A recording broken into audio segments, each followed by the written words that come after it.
3 months had passed since the surrender, and Captain Lee Hin crawled through the dark subway tunnels beneath Seoul. The alien occupation had turned the city into a prison, but underground there were still places where humans could hide. The tunnels smelled of rust and dirty water, but they were home now for the few soldiers who had escaped the collection points. Lee Hyun led 12 other fighters through passages that the Vorthak patrols had not yet discovered. They lived on scraps of food stolen from alien supply convoys and water that dripped through cracks in the tunnel walls. Every day was a struggle just to stay alive, but they kept fighting because giving up meant becoming slaves on some distant planet. The resistance fighters had tried attacking Vorthak patrols with rifles and grenades, salvaged from abandoned military bases, but human weapons were useless against alien energy shields. The blue barriers around each Vorthak soldier deflected bullets like raindrops.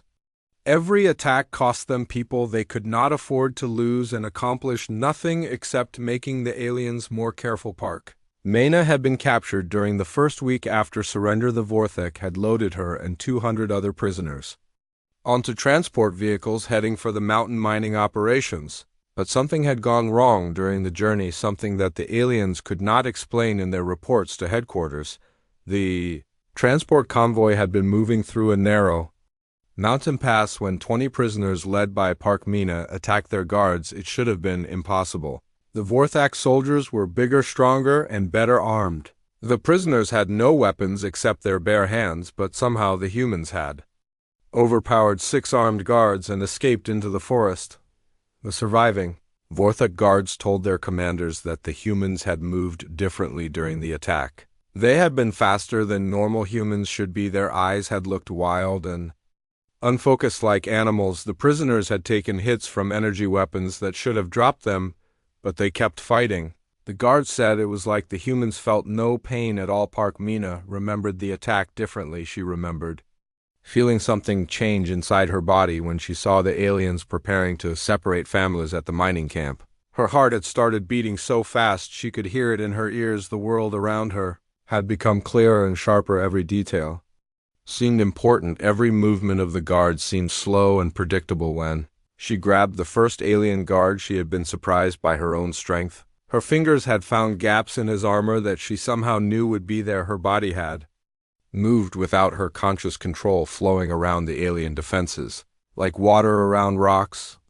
The other prisoners had followed her lead, and together they had done something that should have been impossible. Now Park Mena led her own group of escaped prisoners through the mountain forests. They survived by raiding alien supply lines and freeing other humans being transported to work camps.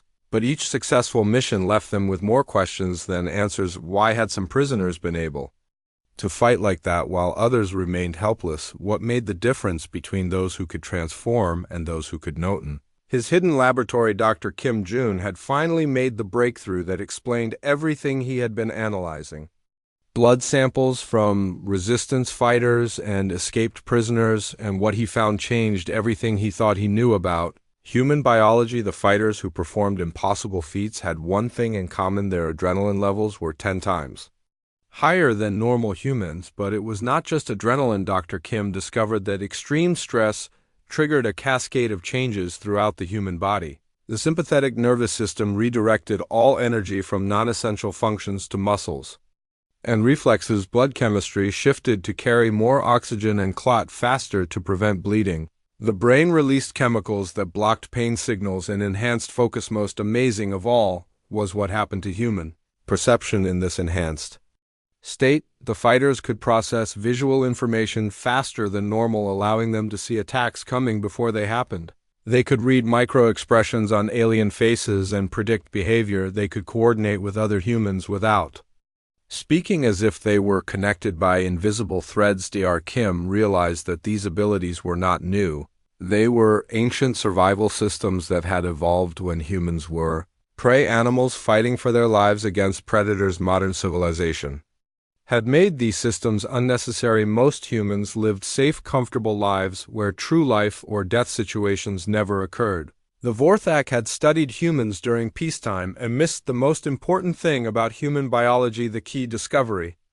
was that the enhanced state could be triggered by more than just immediate physical danger. Strong emotions worked too: the memory of lost family members, the vision of a free Earth, the determination to never surrender again. Humans who learned to access these feelings on command could transform themselves into something the aliens had never encountered. Young Choi Hana had become living proof of this theory.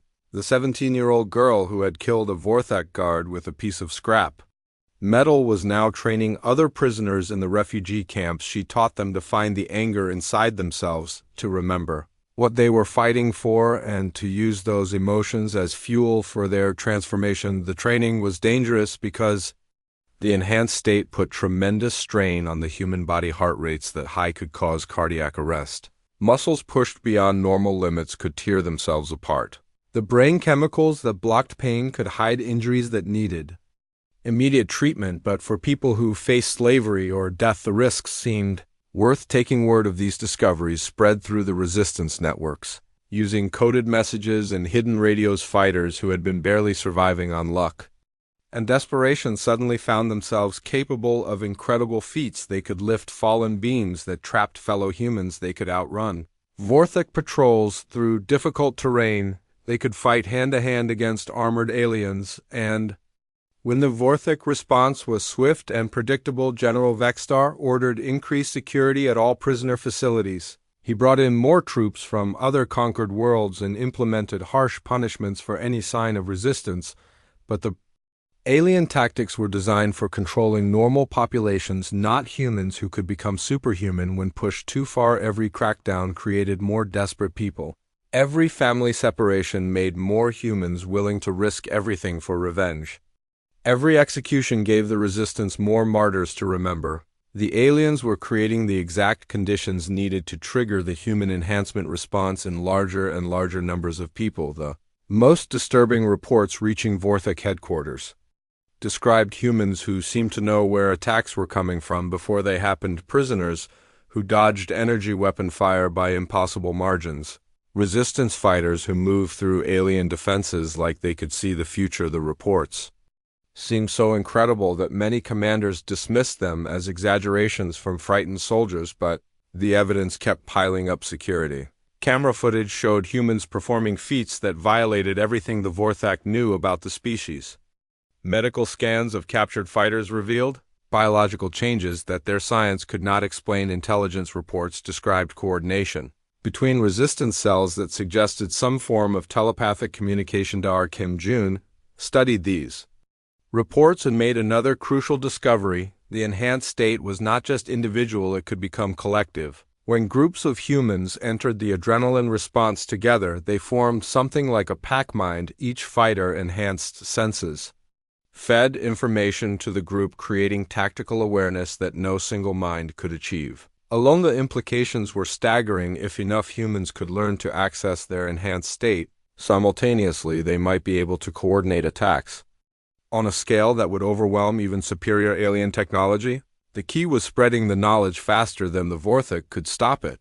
And time was running out because intelligence reports suggested the aliens were planning to accelerate the slave shipments. The occupation forces had expected broken humans begging for mercy. Instead, they were facing an enemy that grew stronger with every passing day. The Vorthak had thought the fight was over when Earth surrendered, but they had never seen what happened when human survival instincts fully activated, and now they were about to learn why that was a mistake. The real war was just beginning, and it would be fought not with tanks and missiles, but with the incredible potential hidden inside every human body, waiting to be unlocked by those who had nothing left to lose.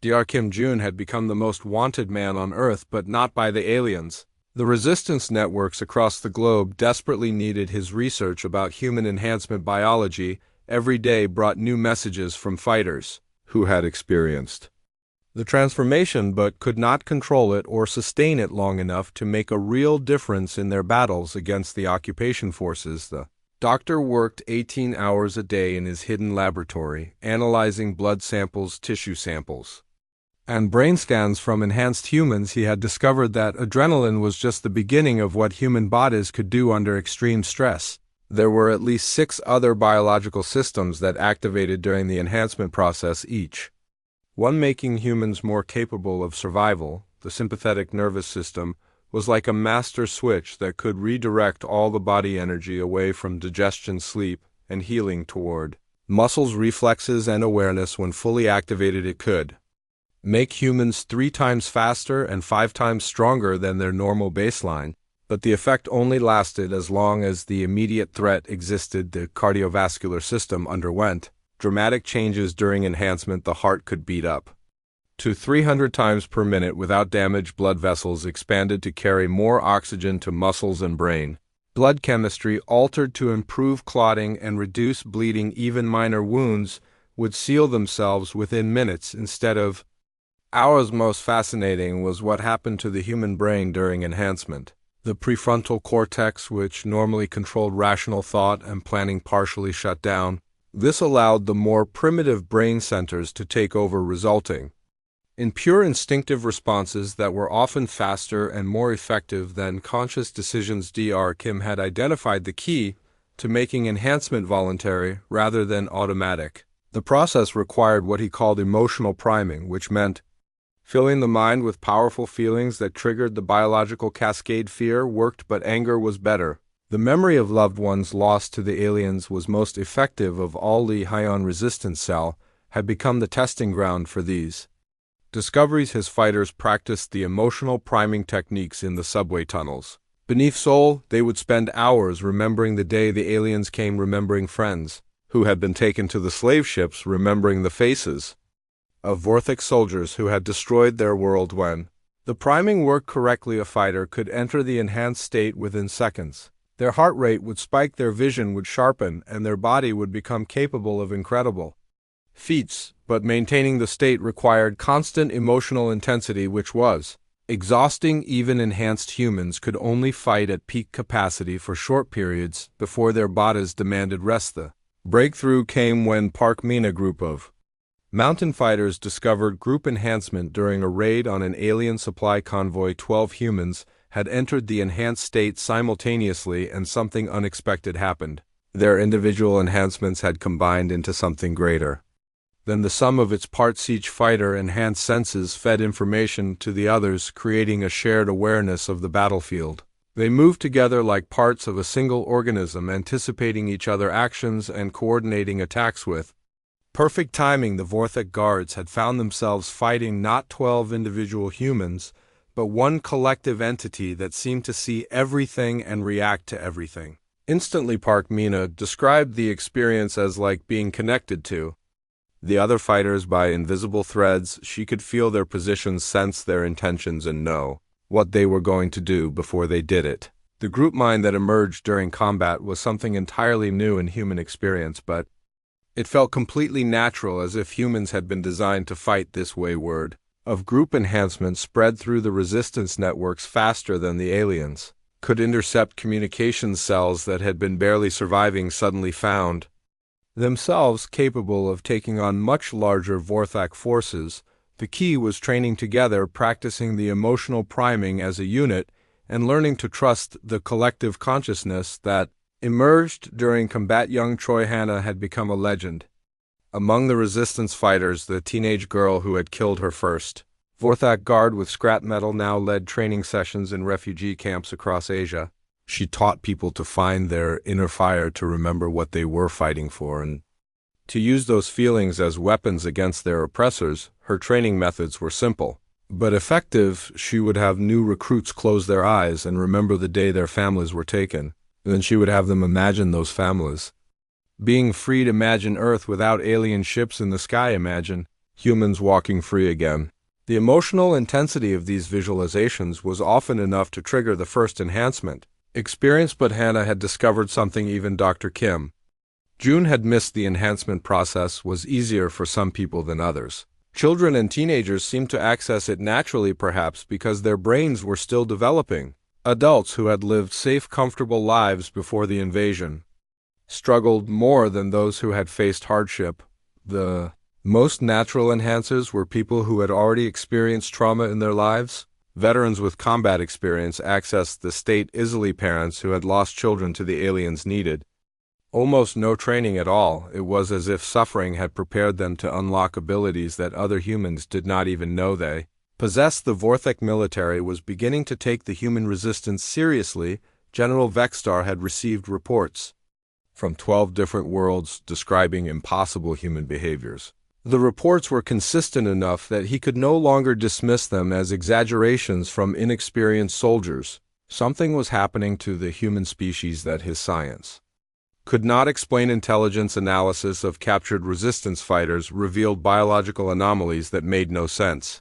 Human prisoners had hormone levels that should have been lethal, muscle density that should have been impossible, reaction times that exceeded the known limits of human nervous systems. Most disturbing were the brain scans that showed activity patterns unlike anything in Vorthek medical databases. The general ordered a complete review of all research about human biology. His scientists had studied thousands of humans before the invasion, cataloging their physical capabilities, psychological profiles, and technological limitations. But all of that research had been conducted on humans living normal lives under normal circumstances. None of the studies had examined humans under extreme survival pressure. None had analyzed human biology during genuine life or death situations. The Vorthak had assumed that humans in combat would behave the same as humans in laboratory conditions. This assumption was proving to be a critical error. The resistance was growing stronger every day as more humans learned to access their enhanced abilities.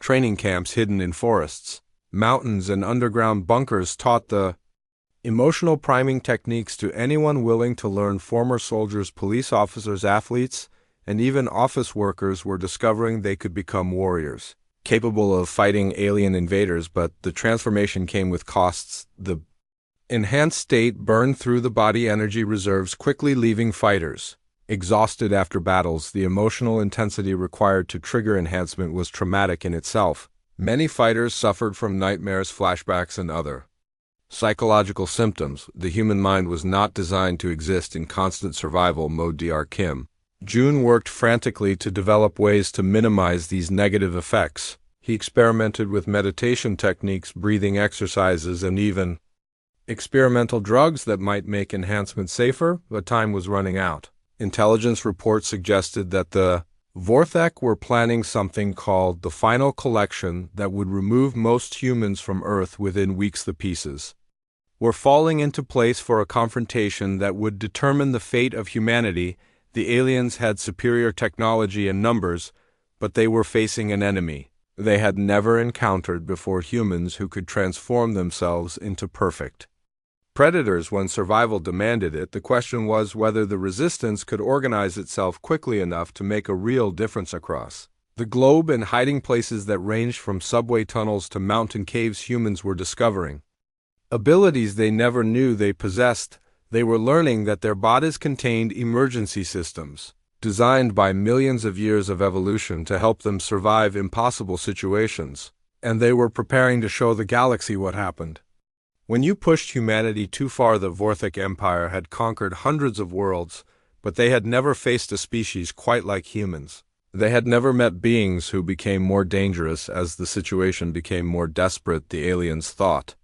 They understood their human slaves, but they were about to learn that they had studied only half the story. The real test was coming soon, and it would be unlike anything the galaxy had ever seen.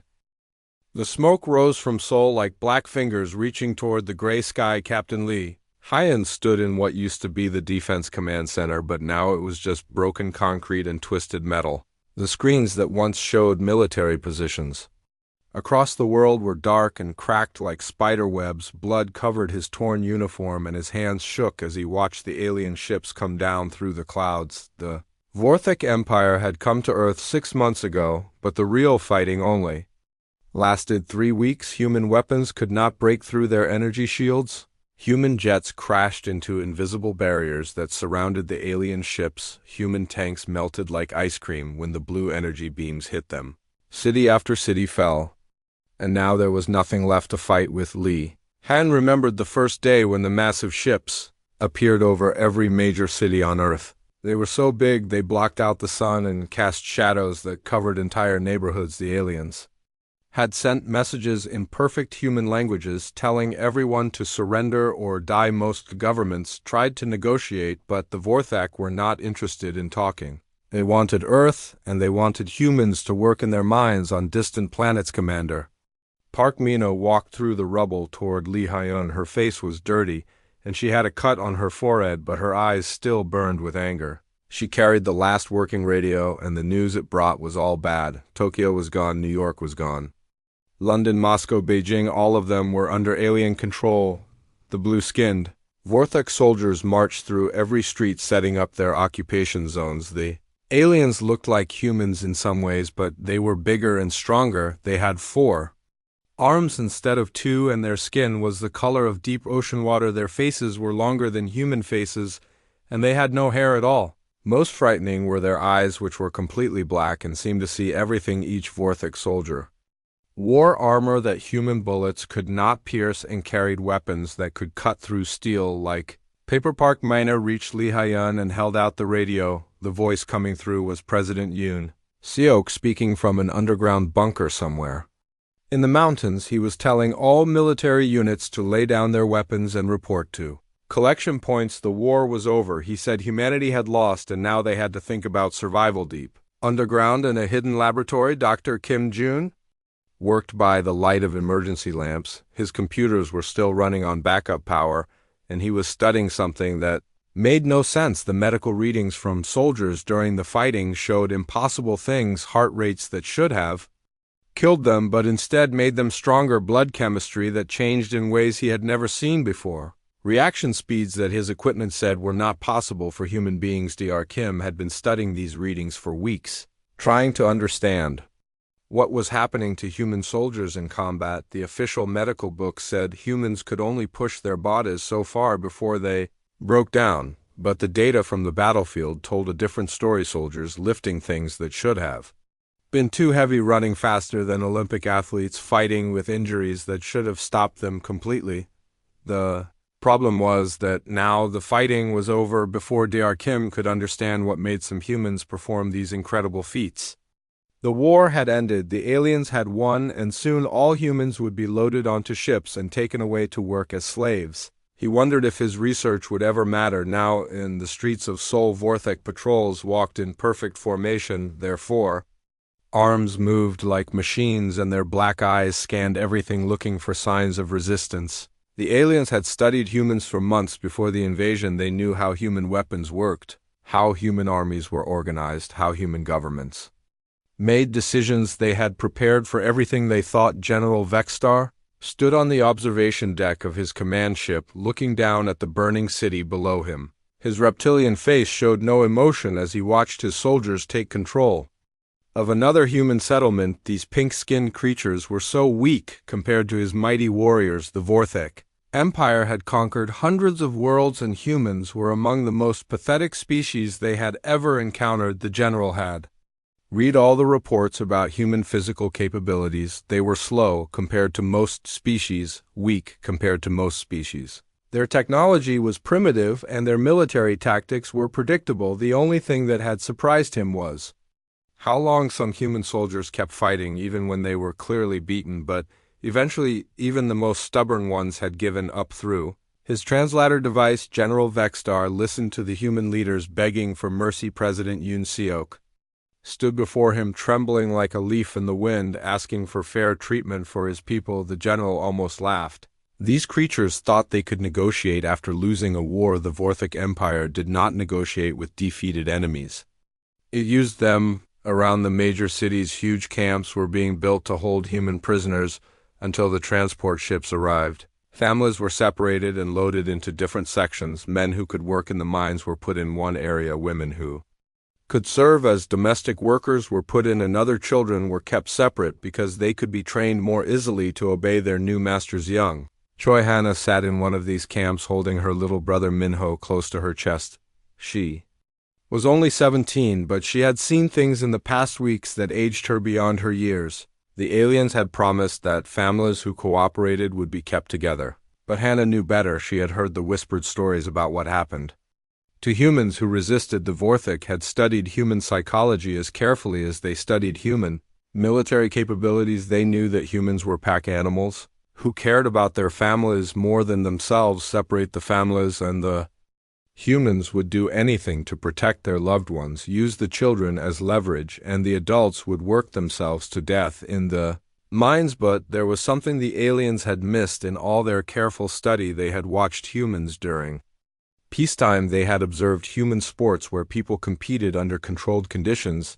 They had analyzed human responses to emergencies, where help was always coming. They had never seen what humans could become when they truly believed they had nothing left to lose. In the refugee camp, Hannah watched as Vorthak soldiers walked between the tents. Their weapons hung at their sides, and their black eyes looked at the humans like they were counting cattle. The aliens seemed so confident, so sure that the fight was over, but Hannah felt something burning inside her chest, something that grew stronger every time she looked at the invaders. She did not understand what was happening to her body, but she could feel changes, the way her heart beat when aliens came near, the way her vision seemed sharper in the dim light of the camp, the way her muscles felt tight and ready like a spring waiting to be released. Dr. Kim Jun would have been fascinated by the readings her body would have shown, but he was miles away in his hidden laboratory. The truth was that the Vorthak had never encountered a species quite like humans. They had fought warrior races that were stronger and faster.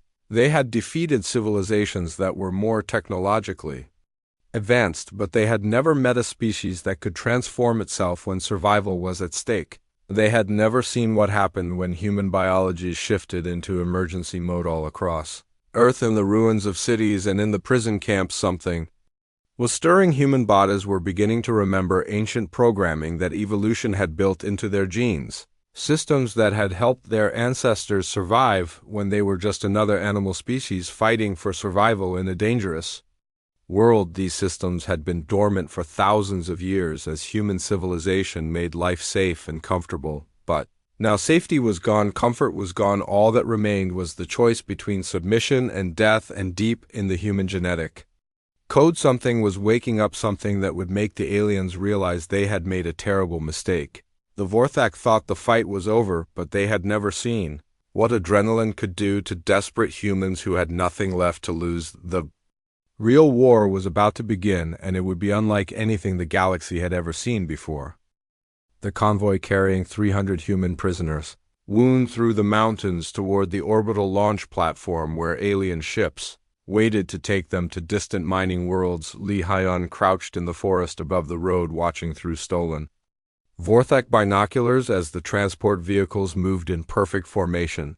Each truck was guarded by armed soldiers and protected by energy shields that could deflect human weapons.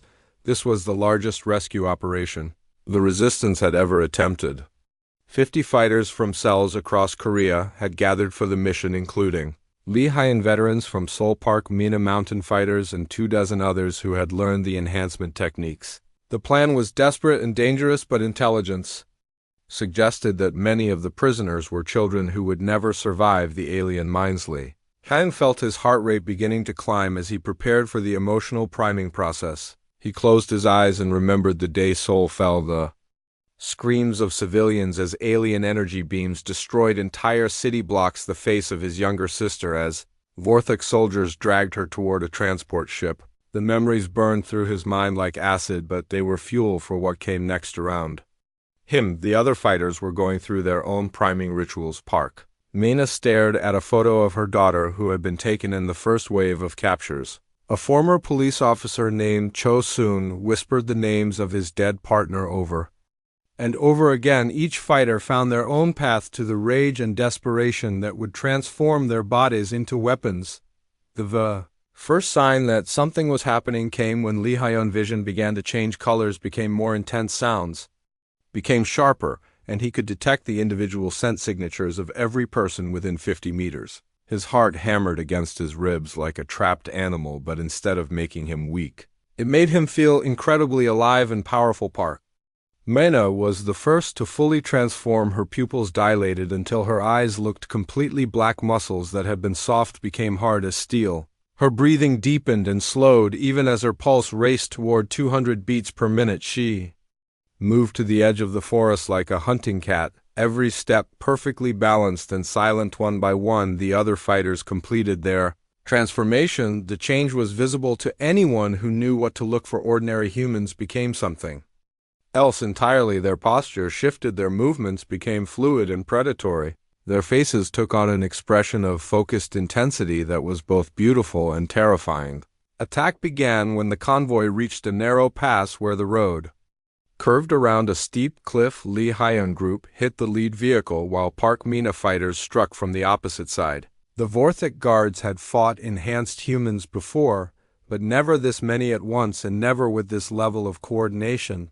The aliens watched in growing confusion as 50 human fighters moved through their defenses like water flowing around rocks. Energy blasts that should have been killing shots missed as the humans dodged with impossible grace barriers that should have stopped any attack were bypassed as the fighters found gaps that alien engineers never expected anyone to notice. Lee Hyun leaped from a tree branch 20 feet above a Vorthok guard, landing on the alien shoulders and driving a salvaged combat knife through the gap where neck armor met helmet.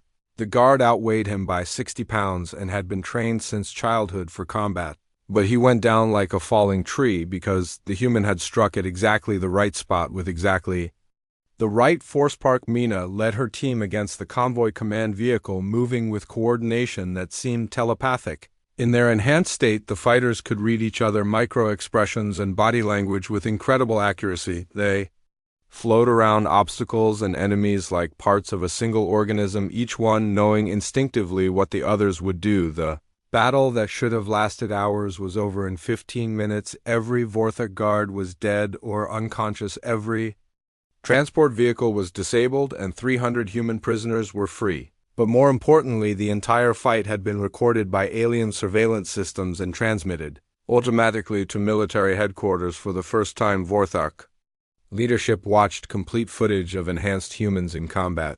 They saw beings who moved faster than their targeting computers, could track, who seemed to predict attacks before they happened, who coordinated with each other in ways that suggested some form of telepathic communication. General Vextar studied the recordings with growing unease.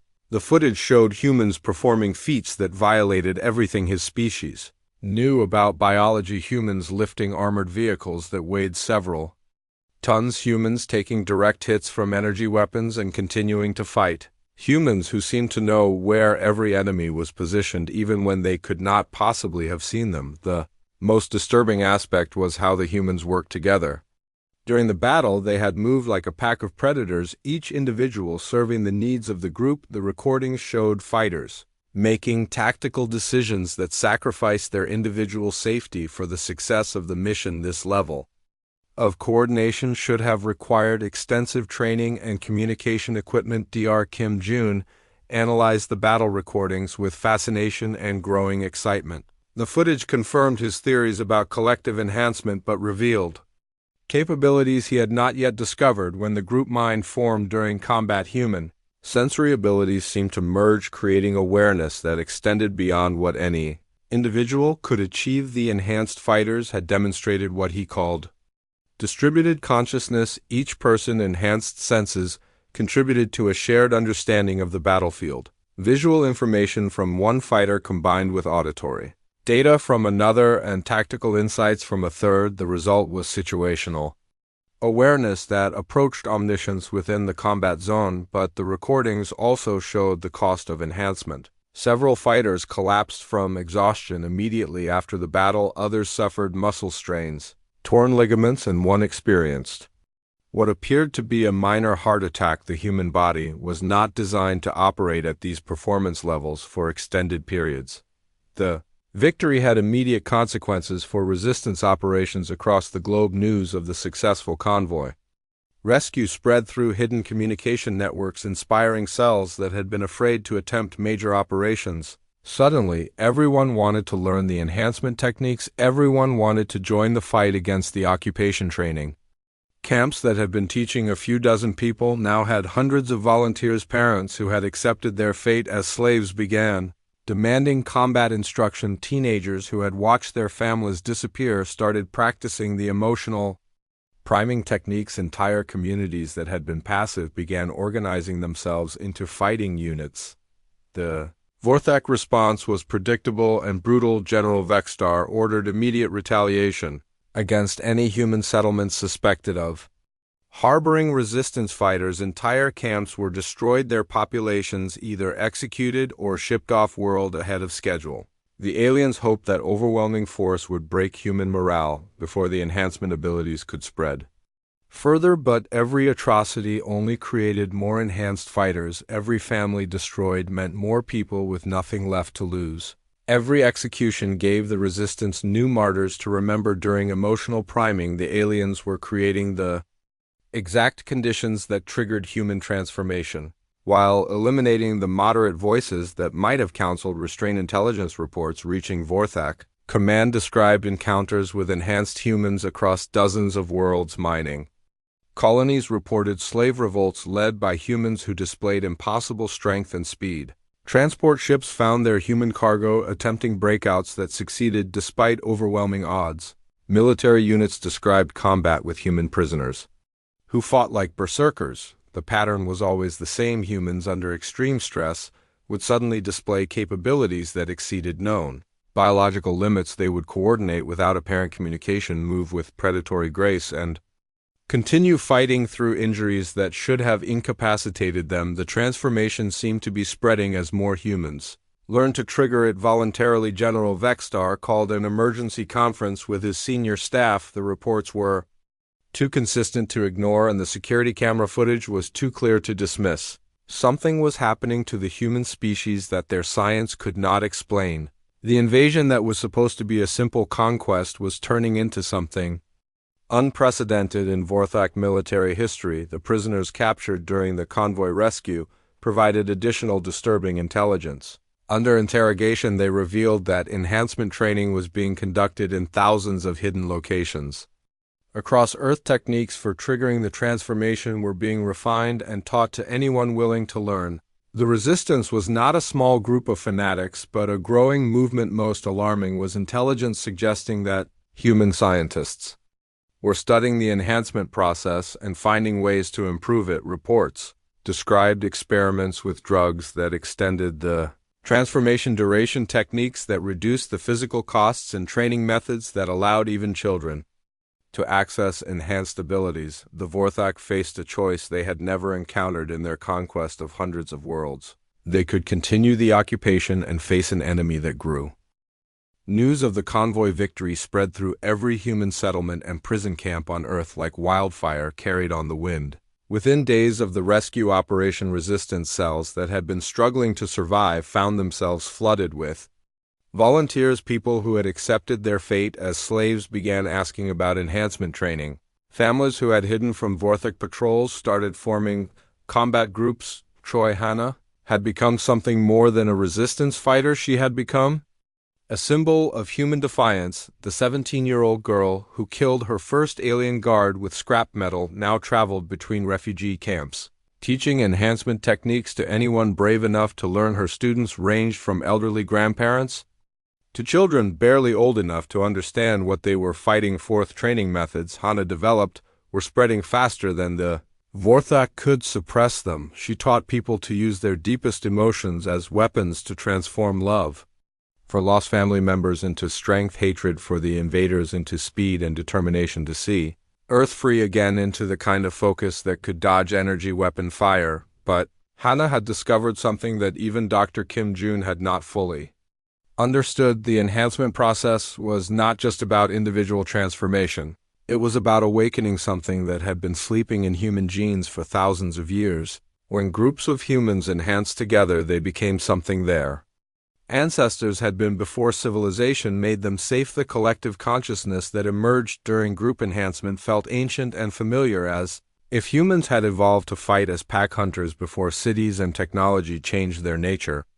The shared awareness, the coordinated movement, the ability to sacrifice individual safety for group success, these were not new abilities but old ones that modern life had buried. Training camps hidden in forests, mountains, and urban ruins began reporting the same phenomena. Groups that enhanced together developed an almost telepathic connection during combat. They could coordinate complex attacks without verbal communication sense, threats that no individual could detect and make tactical decisions.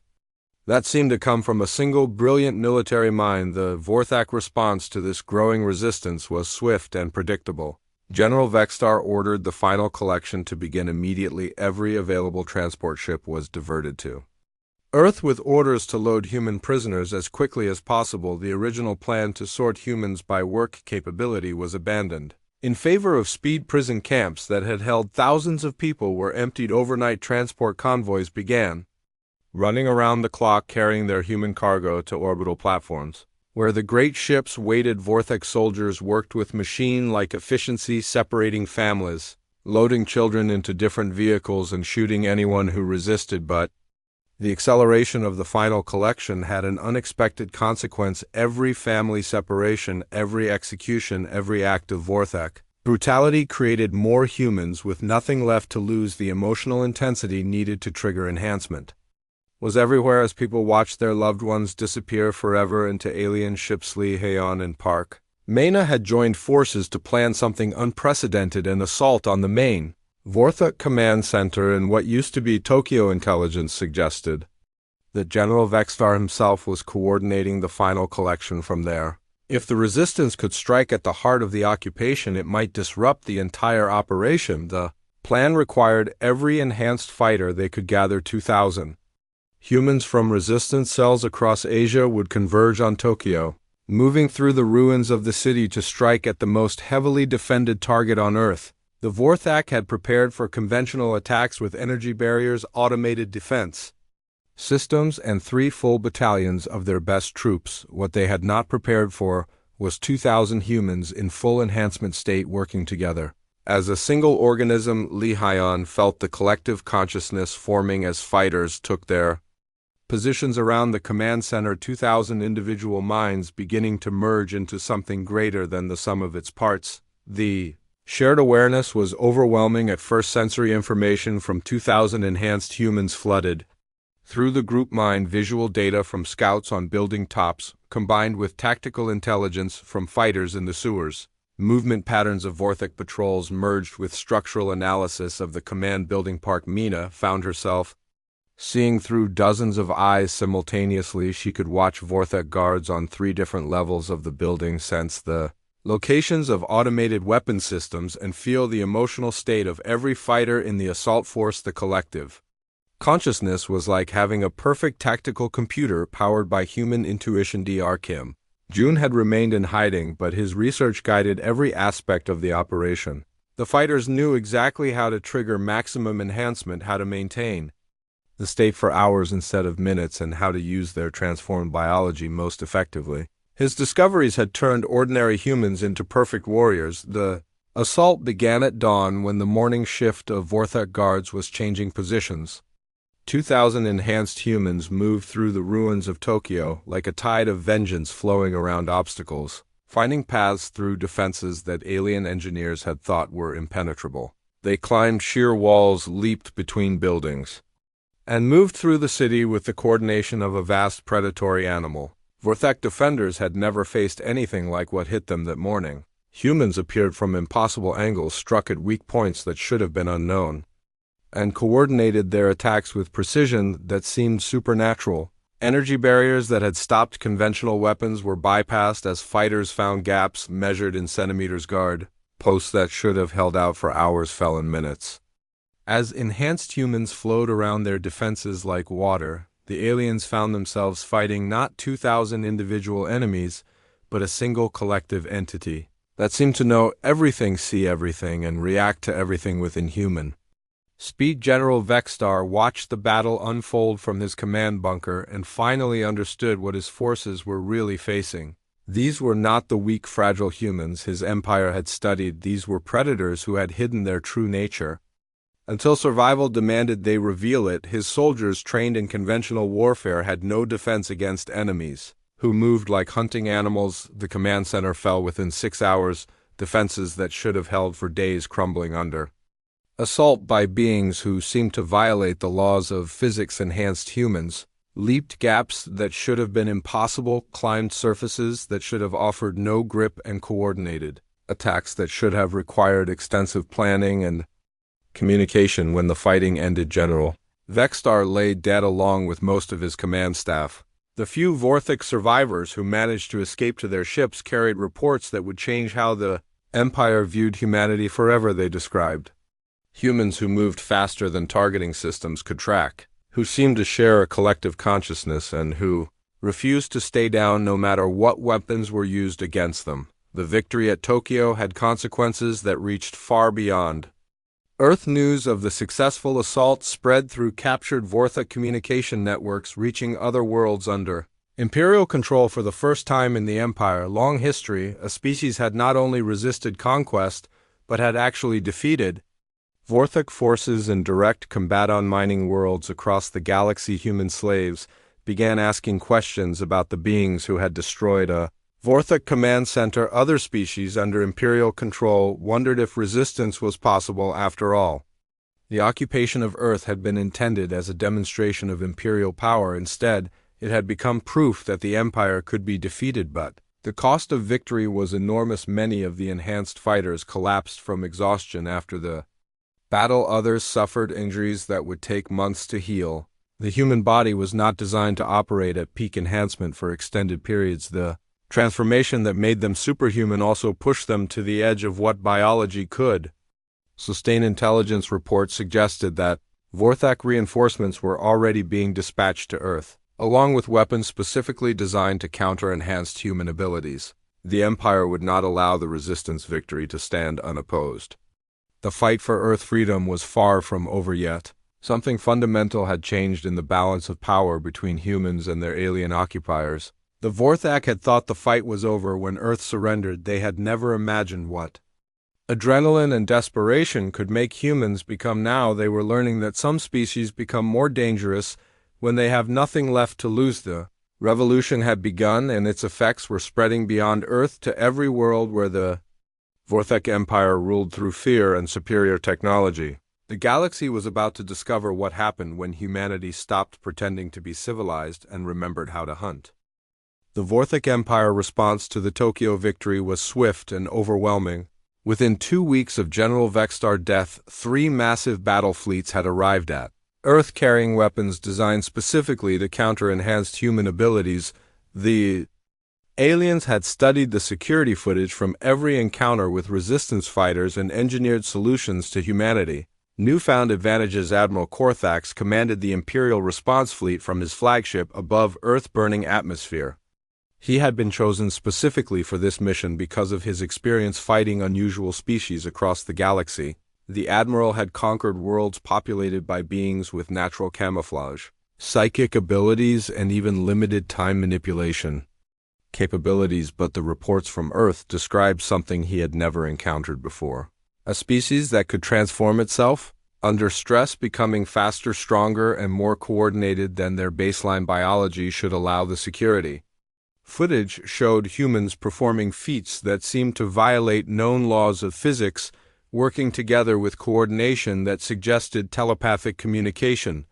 The new weapons his ships carried included wide-area neural disruptors designed to interfere with the brain chemistry that triggered human enhancement, high-frequency sonic weapons that could disrupt the heightened senses that enhanced humans relied on, and most devastating of all, a biological agent that specifically targeted the human adrenaline system. Admiral Korthak's plan was simple and brutal. He would demonstrate these new weapons against the largest remaining human population centers, forcing the resistance to either surrender or watch millions of innocent people die. The enhanced fighters could transform themselves all they wanted, but they could not save everyone.